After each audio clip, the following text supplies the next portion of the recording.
آج جو پریشانی بنی ہوئی ہے ہمارے علاقے میں، اس کی کیفیت کچھ اس طریقے سے ہے کہ میرے مخالف اگر کسی کا شوہر ہے تو اس کی بیوی میرے موافق ہے، اگر کسی کی بیوی میری اس حرکت، میرے اس عمل پر، میری اس چینجنگ پر، میری اس تبدیلی پر اگر کوئی خاتون ناراض ہے تو اس کا شوہر خوش ہے۔ اگر کسی کا بھائی میرا موافق ہے، مجھے سپورٹ کرتا تو اس کا دوسرا بھائی مخالف ہے۔ مجھے یہ حالت اور یہ کنڈیشن دیکھ کر ہمارے پیارے نبی، پیارے پیغمبر علیہ السلام کی وہ حدیث یاد آئی جب اللہ کے نبی نے سرزمین مکہ پر وہ صفا پہاڑی پہ چڑھ کے جب اللہ کے نبی نے اعلان کیا۔ متن حدیث سناتا ہوں، امام بخاری نے اپنی کتاب جامع میں لکھا، عن ابن عباس رضی اللہ عنہما قال لما نزلت وانذر عشيرتك الاقربين صعد النبي صلی اللہ علیہ وسلم على الصفا فجعل ينادي۔ تو حضرت عبداللہ ابن عباس کہتے ہیں کہ جب اللہ رب العالمین نے قرآن مقدس میں اس آیت کریمہ کو نازل فرما دیا کہ وانذر عشيرتك الاقربين، اے میرے پیغمبر، اے میرے حبیب، اے میرے پیارے رسول، کب تک چپکے چپکے تبلیغ کرو گے؟ کب تک تم پوشیدہ طور پر تم چھپ چھپا کر دین کی بات کرو گے؟ ایسا کرو، اب علن اعلان حق بات کرنے لگو۔ تو اللہ کے نبی نے کیا کیا؟ عبداللہ ابن عباس کہتے ہیں صعد النبی صلی اللہ علیہ وسلم علی الصفا، اللہ کے پیارے پیغمبر صفا پہاڑی پر چڑھے، فجعل ینادی، تو اللہ کے نبی نے پکار لگائی، اللہ کے نبی نے آواز دی، یا بنی فہر، یا بنی عدی لبطون قریش حتی اجتمعوا، فجعل الرجل اذا لم يستطع ان يخرج ارسل رسولا لينظر ما هو، فجاء ابو لهب وقريش فقال النبي صلى الله عليه وسلم ارايتكم لو اخبرتكم ان خيلا بالوادي تريد ان تغير عليكم اكنتم مصدقيا۔ اللہ کے رسول نے فرمایا، اے میری قوم، اے بنی عدی، اے بنی فہر، یہ قریش کی شاخ ہے۔ اللہ کے نبی نے اعلان، اللہ کے نبی نے سب کو دعوت دی کہ آ جاؤ، حتی اجتماعو، سب لوگوں کی بھیڑ لگ گئی، یہاں تک کہ اگر کوئی آدمی کسی کام کی وجہ سے، کسی مصروفیت میں، کسی کام میں بیزی رہنے کی وجہ سے اگر وہ پہنچ نہیں پاتا، وہ کسی خادم کو، کسی آدمی کو بھیجتا، ارے جاؤ دیکھو وہ عبداللہ کا بیٹا، وہ محمد صلی اللہ علیہ وسلم، کہ وہ محمد وہ کیا اعلان کر رہا ہے، وہ کیا آواز دے رہا ہے، جا کر معلوم کر کے آؤ۔ تو وہ جاتے، ابو لہب اللہ کے نبی کا چچا آیا، قریش کے دوسرے لوگ آئے، کافی بھیڑ لگ گئی۔ اللہ کے نبی نے اس روایت میں جو بتایا گیا کہ اس طریقے سے آئے، بخاری کی ایک دوسری روایت میں پڑھتا ہوں، پھر دونوں کو ملا کر مکمل کروں گا۔ میرے دوستو، میں نے کوئی کتاب نہیں لائی، صرف یہ قرآن مقدس ہے۔ کل کے جلسے میں بہت ساری کتابیں تھی، میرے گھر پہ بہت سی کتابیں ہیں، مگر جب مجھے قرآن کی آیتیں یاد ہیں اور جب حدیث مصطفیٰ یاد ہے جو ضرورت بھر کہنے کی ہے، میں جو باتیں کروں گا تو پھر کتاب لا کر میں پبلک کو کیا عربی دکھاؤں گا؟ میں تو اصل شبد پڑھ دیتا ہوں اور یہ آن ریکارڈ میرا بیان ہو رہا ہے۔ اکیلے سنو، بھیڑ میں سنو، کتاب کھول کر دیکھو یا کسی سے دکھواؤ، جو کرنا ہے کرتے رہو، میں تو اصل حدیث سنا رہا ہوں۔ تو ابو ہریرہ کی روایت جو بخاری میں ہے وہ کہتے ہیں، ان ابی ہریرہ رضی اللہ عنہ قال قام رسول اللہ صلی اللہ علیہ وسلم حين انزل اللہ عز وجل وانذر عشیرتک الاقربین۔ ابو ہریرہ کہتے ہیں جب اللہ نے یہ آیت نازل فرمائی، اللہ کے نبی کھڑے ہوئے، لوگوں میں کھڑے ہوئے، یعنی اسی بھیڑ میں، اور اللہ کے پیارے نبی نے کیسی آواز دی اس کا ڈیٹیل سنو۔ اللہ کے نبی کہتے ہیں یا معاشر قریش، اے قریش کی جماعت، اے قبیلہ قریش کے لوگوں، اشتروا انفسکم، تم اپنی جانوں کو خرید لو، تم اپنی جانوں کو جہنم کی آگ سے بچا لو۔ لا اغنی عنکم من اللہ شیئا، میں تمہیں اللہ کے عذاب سے نہیں بچا سکتا، میں تمہیں جہنم کی دہکتی بھڑکتی آگ سے میں نہیں بچا سکتا اگر تمہاری توحید سلامت نہ ہو، اگر تمہارا ایمان محفوظ نہ ہو۔ اس کے بعد اللہ کے پیارے پیغمبر نے یہ فرمایا یا بنی عبد مناف، اے بنی عبد مناف، لا اغنی عنکم من اللہ شیئا، میں تمہیں اللہ کے عذاب سے نہیں بچا سکتا۔ یا عباس ابن عبد المطلب، اے عباس ابن عبد المطلب، میرے پیارے چچا، لا اغنی عنک من اللہ شیئا، میں آپ کو اللہ کے عذاب سے نہیں بچا سکتا۔ یا صفیۃ عمۃ رسول اللہ صلی اللہ علیہ وسلم، اے میری اے اللہ کے رسول کی چچی پھوپ، اللہ کے رسول کی پھوپھی صفیہ، کان کھول کر سن لے، لا اغنی عنک من اللہ شیئا، میں تجھے بھی اللہ کے، اگرچہ تو میری پھوپھی ہے، خون کا رشتہ ہے، مگر اگر تیری توحید سلامت نہ ہو، نبی سے سچی محبت نہ ہو، اللہ کو صحیح معنوں میں ایک نہ تسلیم کرو، تو میں تمہیں اللہ کے عذاب سے نہیں بچا سکتا۔ اس کے بعد اللہ کے پیارے رسول نے فرمایا اپنی بیٹی سے یا فاطمہ بنت محمد، اے بنت محمد فاطمہ، اے محمد کی بیٹی فاطمہ، یہ بیٹی فاطمہ، سلیمی من مال، معاشیت من مالی، لا اغنی عنکی، لا اغنی عنکی من اللہ شیئا، اے میری بیٹی، پیاری بیٹی فاطمہ زہرا، تم مجھ سے میری دولت میں سے جتنی دولت چاہو مانگ لو، تم درہم و دینار مانگ لو، سونے چاندی مانگ لو، جو مانگنا ہے میرے مال میں سے تم مانگ لو اور لے لو، مگر تم ایمان لے آؤ اور تم اللہ کو ایک مان لے۔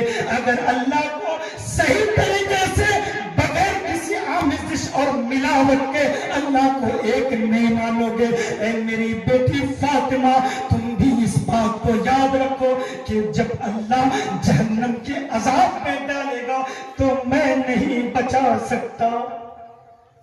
پیارے دوستو، اللہ کے نبی نے اعلان کیا، اب اس عبداللہ بن عباس کی حدیث پر چلیے کیا نتیجہ نکلا جب اعلان ہوا تھا۔ اللہ کے نبی نے پہلے اپنی تصدیق کروا لی کہ اگر میں یہ کہوں کہ اس وادی کے پیچھے سے کوئی لشکر تم پہ حملہ کرنا چاہتا ہے تو اے لوگوں کیا مجھے سچ مانو گے؟ تو کہا کہ بالکل سچ مانوں گا۔ تو بولا کہ پھر یہ دیکھو کہ فَإِنِّي نَذِيرٌ لَكُمْ بَيْنَ يَدَيْ عَذَابٍ شَدِيدٍ، کہ میں تمہیں اللہ کے عذاب سے ڈرا رہا ہوں۔ اتنا بولنا تھا۔ سب سے پہلا اختلاف کہاں سے ہو رہا ہے؟ اپنے گھر سے۔ توجہ کے ساتھ، توجہ کے ساتھ، اپنا چچا نہیں مانا، کہا کہ تبًّا لَكَ سَائِرَ الْيَوْمِ لِهَذَا جَمَعْتَنَا، اے بھتیجا، اے محمد، کیا تمہارا آج کا پورا دن برباد ہو، تمہارا پورا دن برباد جائے، کیا تم نے اس کے لیے بلایا؟ اللہ رب العالمین کو ناپسند آیا، اللہ نے سورہ نازل فرما دی تبت یدا ابی لہب و تب، کہ جب ابو لہب نے نبی کی گستاخی کی اور نبی کے سامنے انہوں نے اس طرح سے خلاف توحید، خلاف تعظیم بات کی، تو اللہ نے فرمایا کہ ابو لہب کے دونوں ہاتھ ہلاک ہو گئے۔ ما اغنا عنہ مالہ وما کسب، اے میرے بھائیوں، اے میرے بھائیوں، گاؤں والوں، آپس میں لڑائی مت کرو، جھگڑا مت کرو، یہ قرآن و حدیث کی بات ہے۔ تم آج نہیں تو کل، یا 2 مہینے 4 مہینے یا سال بھر 2 سال کے بعد ضرور میری باتیں تمہیں یاد آئے گی اور یہ میرے کلمات تمہیں تڑپائیں گے کہ میں جو بول رہا تھا میں سچی بات بول رہا تھا. جس طریقے سے اللہ کے نبی علیہ السلام نے جو باتیں کی سب نے دین بہت بلکہ 99% لوگوں نے انکار کر دیا, مگر دھیرے دھیرے کتنی بھاری تعداد میں لوگوں نے اللہ کے نبی کی دعوت کو ایکسپٹ کر لیا. تو بات سمجھ میں آئے گی. اور اگر یہ سوچو گے کہ یہ جمال کیا کرے گا, اسے تو ابھی میں حراست میں ڈلوا دوں گا, پولیس کے پاس پولیس سے ہمارا کنیکشن ہے, تھانہ تک ہماری پہنچ ہے. تو اے میرے دوستو, میں نے جب یہ اعلان کیا کہ میں بریلویت چھوڑ کر اہل سنت یعنی بنام امتیاز, اہل حدیث اصل نام اہل سنت ہے, اہل حدیث یعنی حدیث ماننے والے, حدیث ماننے والے, حدیث پر چلنے والے. اچھا, اہل حدیث کا جرم کیا ہے؟ اہل حدیث کا جرم جو بریلوی لوگ کہتے ہیں, اہل حدیث کل جو رد ہوا اس میں کچھ باتیں ایسی بتائیں گے کہ اہل حدیث کے فلاں عالم نے ایسا لکھا, وہ بات غلط ہے, فلاں نے ایسا لکھا. میں بار بار لوگوں سے کہتا ہوں اہل حدیث کا مطلب ہی نہیں سمجھے. اہل حدیث کسی ایک شخصیت پہ ڈیپینڈ نہیں کرتا. اہل حدیث جماعت کا مطلب یہ نہیں ہے چاہے وہ بڑا عالم ہو یا چھوٹا عالم ہو کہ اس کی ساری باتیں مانی جائیں گی. اگر ساری باتیں مانی جاتی تو پھر تقلید کو ناجائز نہیں کہا جاتا. یہاں پر باوقار علماء کرام بیٹھے ہوئے ہیں, مدنی حضرات بھی ہیں. اہل حدیث کا مطلب یہ ہے کہ اگر صحیح سند کے ساتھ حدیث میں کوئی مضمون ہے, کوئی بات ہے, تو اس کو تسلیم کی جائے گی, اس پر عمل کیا جائے گا. قرآن میں ہے یا پھر صحیح حدیث میں ہے تو اس پر عمل کیا جائے گا. یہی اہل حدیث ہے, چاہے وہ صحیح حدیث میں پڑھوں یا کوئی مدنی پڑھے یا کوئی چھوٹا مولانا پڑھے. حدیث اپنی جگہ پر حدیث ہے, یہاں پر تقلید ہوتی ہی نہیں ہے کسی ایک. البتہ بڑے بڑے علماء کی باتیں دیکھی جاتی ہیں, پھر دیکھی جاتی کس کی بات زیادہ مضبوط ہے دلیل کے اعتبار سے, اس پر عمل کیا جاتا ہے. تو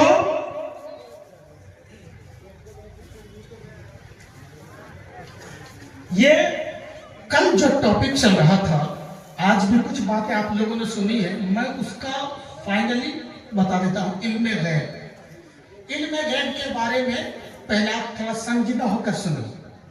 علم غیب کا مطلب ہوا ایسی چیزوں کا نالج جو چیزیں آپ سے چھپی ہوئی ہیں, آپ جن چیزوں کو نہیں دیکھ پا رہے.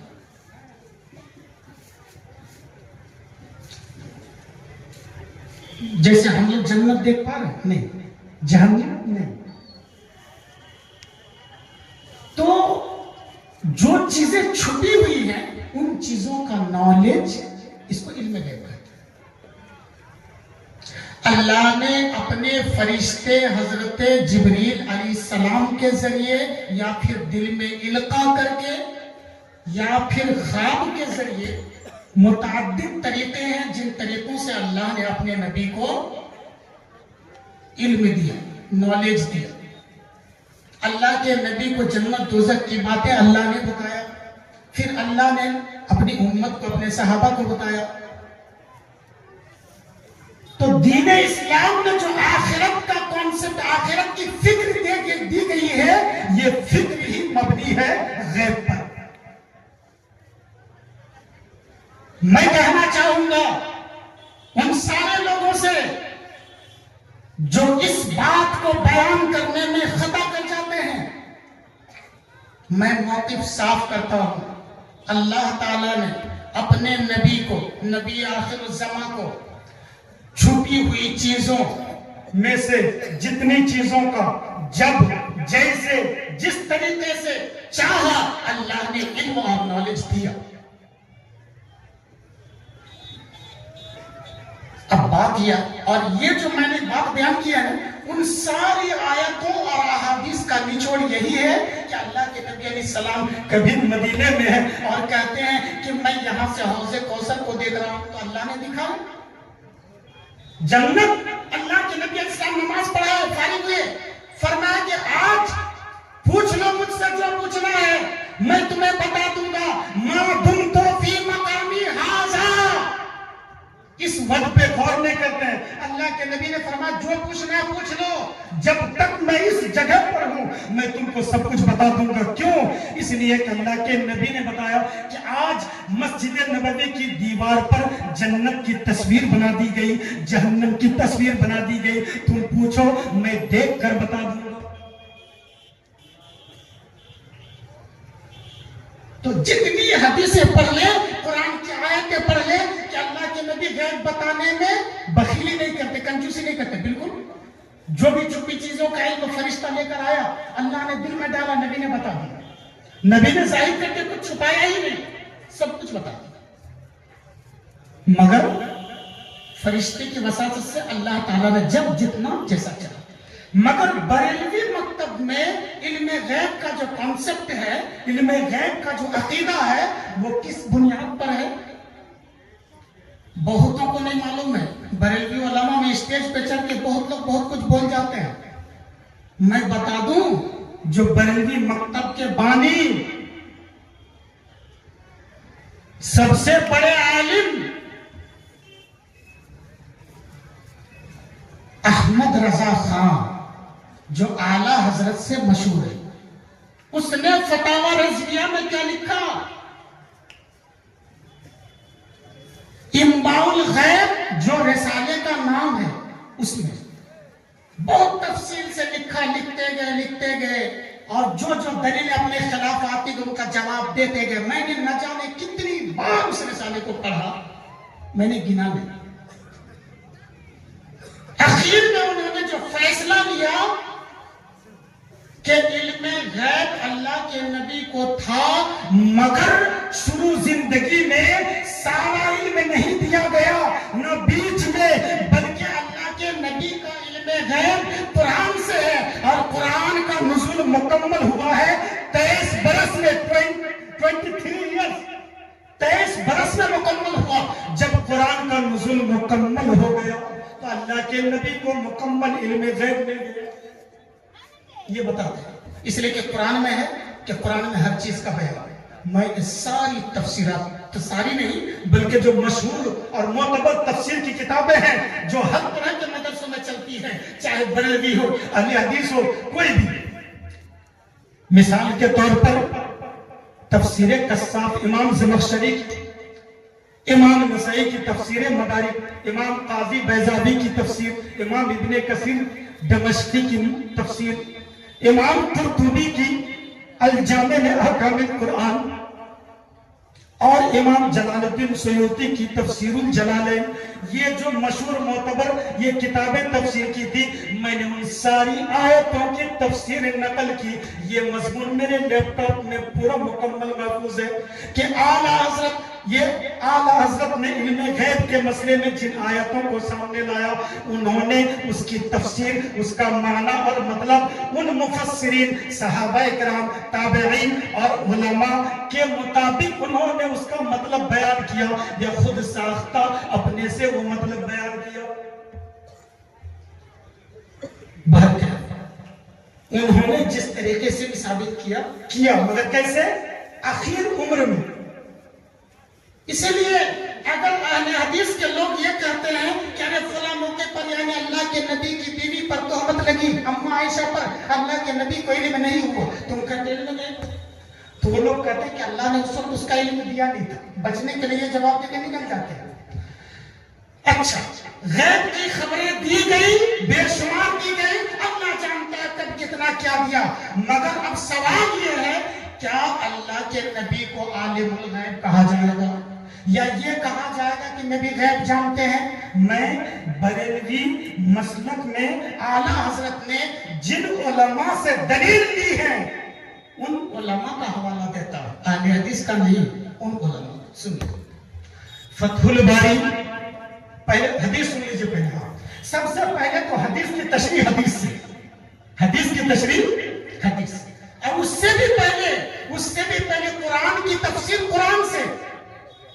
قرآن شریف میں اللہ رب العالمین نے اسپشٹ فرما دیا، اے نبی آپ کہہ دیجئے کہ لا اقول اندی خزائن اللہ، میں یہ نہیں کہتا کہ میرے پاس اللہ کے خزانے ہیں، ولا اعلم الغیب، اور میں یہ بھی نہیں کہتا کہ میں غیب جانتا ہوں. کوڈ کرتے جائیے گا. اللہ کے نبی نے فرمایا کہ میں غیب نہیں جانتا.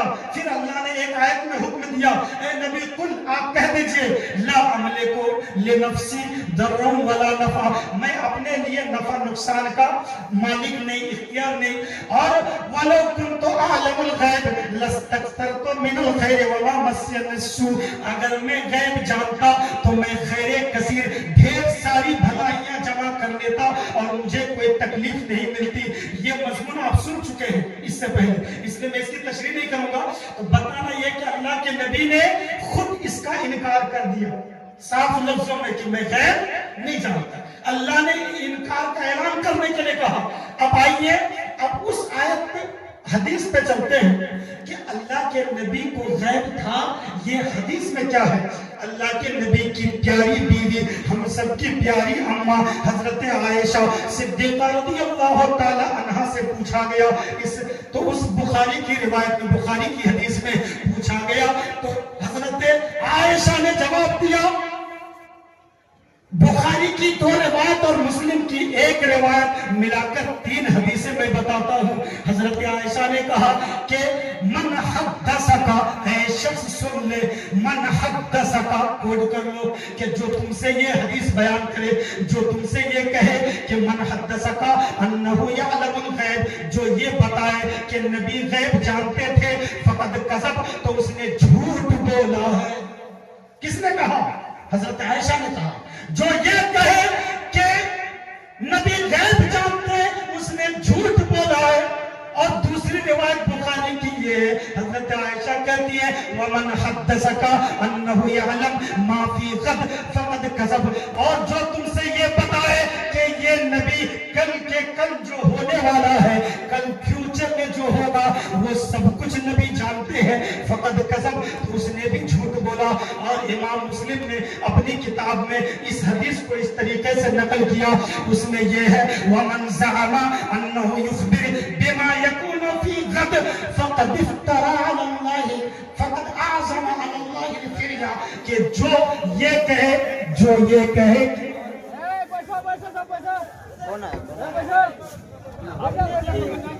آپ لوگ بیٹھ جائیں اپنی جگہ بیٹھ جائیں, آپ لوگ بیٹھ جائیں, کوئی ہنگامہ کی صورت نہیں ہے, بیٹھ جائیں سکون سے.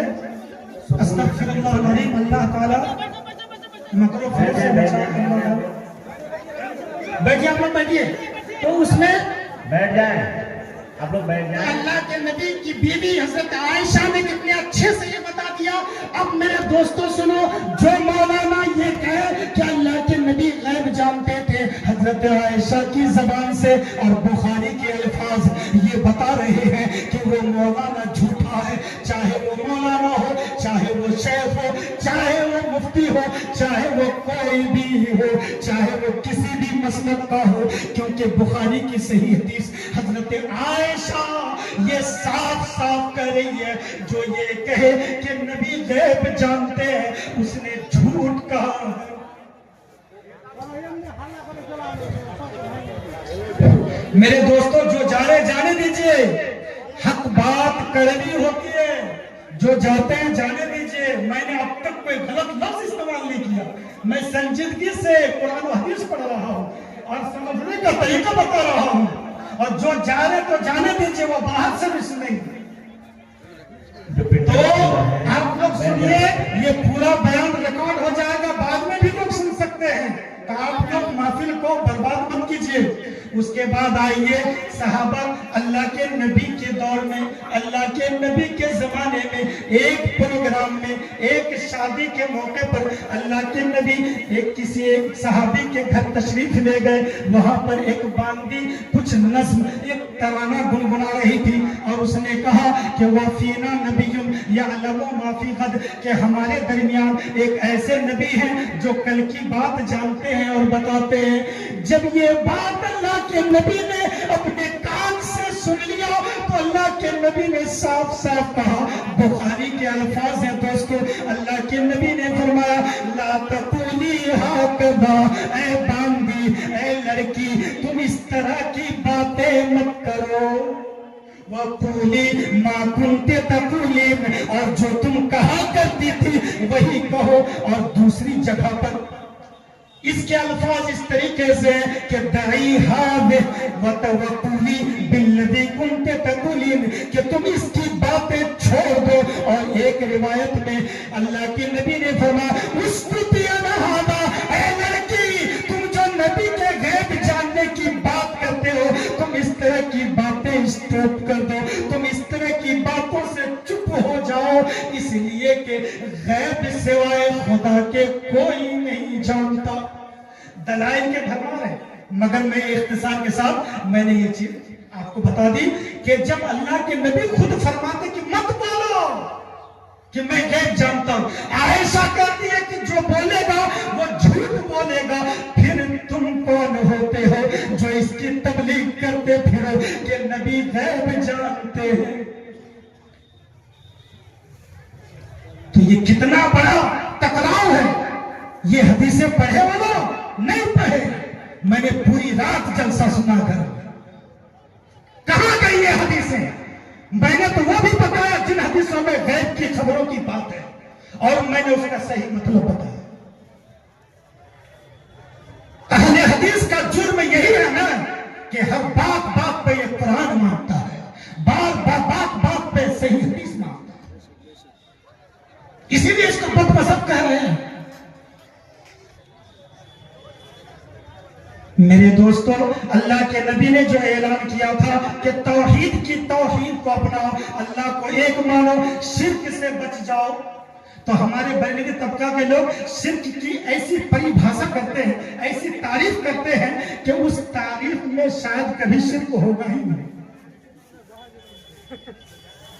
اور میں غور کرنے کی دعوت دیتا ہوں کہ جب محرم آتا ہے تو ہمارے بریلوی علماء کہتے ہیں کالے رنگ کا کپڑا مت پہنو. میں نے پوچھا کیوں بھائی بتاؤ؟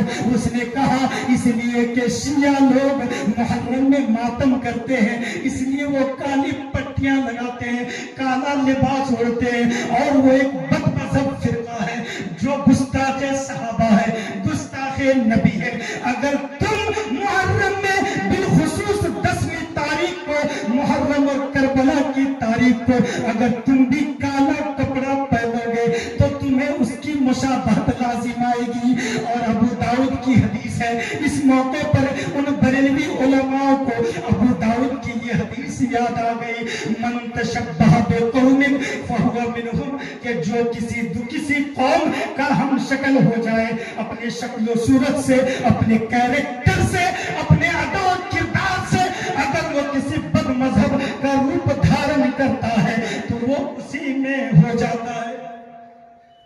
تو میں کہنا چاہوں گا کہ توحید اور شرک کے معاملے میں یہ حدیث کیوں نہیں یاد آتی ہے کہ اگر کوئی بندہ اگر صراحت کے ساتھ کھلا شرک نہیں کرتا تمہاری ہی بات سے. مگر میرے دوستو، اے میرے علماء بریلویت، یہ مشابہت تو لازم آتی ہے کہ تم اگر کونڈا رکھ کر رجب میں کونڈا سمجھتے ہیں گملہ جس پہ پھول کا پودا لگایا جاتا ہے، اس کو عربی میں عصیص کہتے ہیں اور اردو میں کونڈا کہتے ہیں. وہ گملہ میں جو پھول کا پودا لگایا جاتا ہے رجب کے مہینے میں، بریلویوں کے یہاں اس رجب کے مہینے میں کونڈے پر کھیر پوری پکائی جاتی ہے. پکا کر اس میں کھیر ڈالتے ہیں، اوپر سے پوری رکھتے ہیں، پھر اس پہ فاتحہ کرتے ہیں اور پڑھتے ہیں. میں اپنی زندگی میں ایک لمبا زمانہ بریلویت میں گزارا، کھیر پوری تو خوب کھائی مگر اس فاتحہ کو کبھی نہیں مانا.